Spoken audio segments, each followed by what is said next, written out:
देवं कंसचाणूरमर्दनं देवकी परमानंदं कृष्णं वंदे जगद्गुरुं। श्री सच्चिदानंद भगवान की जय। सभी सनातन प्रेमियों को दंडवत प्रणाम। आपको ज्ञात है कि आज निर्जला एकादशी है और उसी ही क्रम में आज पुणे में बद्री विशाल के आरती के दर्शन लेकर के आपके सामने उपस्थित हुआ हूँ। घर बैठे आप लोगों का मैं बद्री विशाल की आरती के दर्शन कराना चाहता था। आपको सबको मालूम है कि निर्जला एकादशी का तात्पर्य क्या है। इस रोज़ बिना अन्न जल के सूर्य उदय होने से लेकर के दूसरे रोज़ सूर्य उदय होने तक बिना अन्न जल के रह कर के इस उपवास को किया जाता है। इसी कारण इसको निर्जला एकादशी कहते हैं। लेकिन इसका एक नाम और है और वो है भीमसेन एकादशी। इसको भीमसेन एकादशी कहने का कारण यह है कि एक बार युवराज भीम व्यास जी महाराज से प्रार्थना करते हैं कि हे पितामह, मेरे जो बंधु बांधव युधिष्ठिरश्च कुंती च तथा द्रुपद नंदनी अर्जुनो नकुलश्चैव सहदेवस्तथैव च एकादश्यां न भुज्यन्ति कदाचिदपि सुव्रतः। यानी कि महाराज युधिष्ठिर, नकुल, सहदेव, कुंती, अर्जुन, ये सब द्रुपद नंदनी द्रौपदी इस सब एकादशियों को करते हैं और उस रोज़ भोजन नहीं करते हैं। वो मेरे से भी बार बार कहते हैं कि हे भीमसेन, तेरे को भी एकादशी के रोज़ भोजन नहीं करना चाहिए। लेकिन मैं क्या करूं पितामह, मेरे से भूखा नहीं रहा जा सकता। मैं एकादशी क्या कर पाऊंगा? मैं तो एक समय भोजन करके भी नहीं रह सकता, मेरे को तो दोनों समय ही भोजन चाहिए।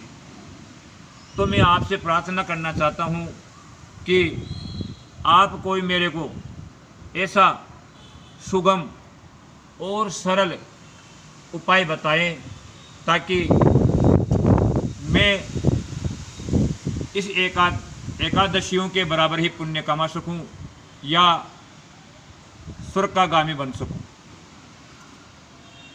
व्यास जी महाराज कहते हैं कि हे भीमसेन, आपको शुक्ल पक्ष और कृष्ण पक्ष की जो एकादशियाँ होती है उस रोज़ भोजन नहीं करना चाहिए, क्योंकि जो प्राणी उस रोज़ भोजन करता है वह साक्षात अपने पापों को ही खाता है और वो हमेशा के लिए नरक का गामी बन जाता है।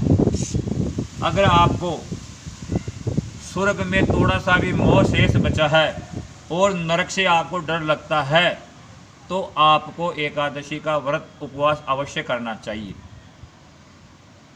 लेकिन भीमसेन बोलता है कि हे महाराज पितामह, मैं एकादशी नहीं कर सकता क्योंकि मेरे पेट में वक्र नाम की जठराग्नि है जो मेरे को अधिक से अधिक खाने की प्रेरणा देती है और जब तक मैं नहीं खा पाता हूँ तब तक मेरे को चैन नहीं मिलता है।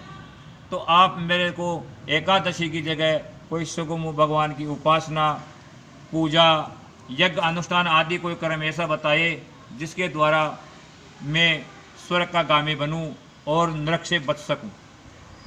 इस प्रकार बार बार भीमसेन के द्वारा अनुनय विनय करने के बाद व्यास जी महाराज कहते हैं कि पुराणाश्च सर्वेषां सारभूतम वदामि मे, कि समस्त पुराणों का सारभूत तो यही है कि एकादशी के रोज़ अन्न नहीं खाना चाहिए। लेकिन फिर भी आप ये कह रहे हो कि मैं नहीं कर सकता, तो आपको एक उपवास तो अवश्य करना चाहिए और उस एक उपवास को करने मात्र से ही आपको 12 महीने की जो शुक्ल पक्ष और कृष्ण पक्ष की एकादशियाँ होती है उस संपूर्ण एकादशियों का फल प्राप्त हो जाएगा। और वो एकादशी है, साल भर में 2 एकादशियाँ ऐसी आती है जिनका उपवास करने से 12 महीने की एकादशियों का फल प्राप्त हो जाता है।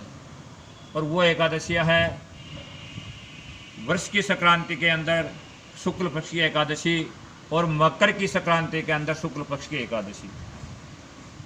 तो भीमसेन को व्यास जी महाराज कहते हैं कि आपको वर्ष के सूर्य में जब सूर्य रोहिणी नक्षत्र में तप रहा हो उस समय, और कन्या राशि में चंद्रमा विचरण कर रहा हो, ऐसे समय आपको उस एकादशी का उपवास करना चाहिए, ताकि उस उपवास मात्र से आपको संपूर्ण एकादशियों का फल प्राप्त होगा। भीमसेन ने व्यास जी महाराज की बात को सिरोधारी किया और 24 एकादशियों का व्रत न कर पा करने के कारण उन्होंने इस निर्जला एकादशी का बड़े उत्साह के साथ और बड़े भक्ति भाव के साथ भगवान की आराधना करते हुए, रात्रि को जागरण करके भगवान नाम का स्मरण करते हुए एक एकादशी का उपवास किया। और इस एकादशी के प्रभाव से उनको नरक का मार्ग अवरुद्ध हो गया और वह स्वर्ग के पथ की ओर अग्रसर हुए। इसलिए इस एकादशी का नाम भीमसेन एकादशी कहा गया है। अतः मैं पुनः समस्त प्राणियों से या मित्रों से ये निवेदन करूँगा कि कल इस निर्जला एकादशी का उपवास करके आप अपने आप को स्वर्ग के पथ पर चलने की ओर अग्रसर कर सकते हैं। जय श्री कृष्णा, जय श्री राधे।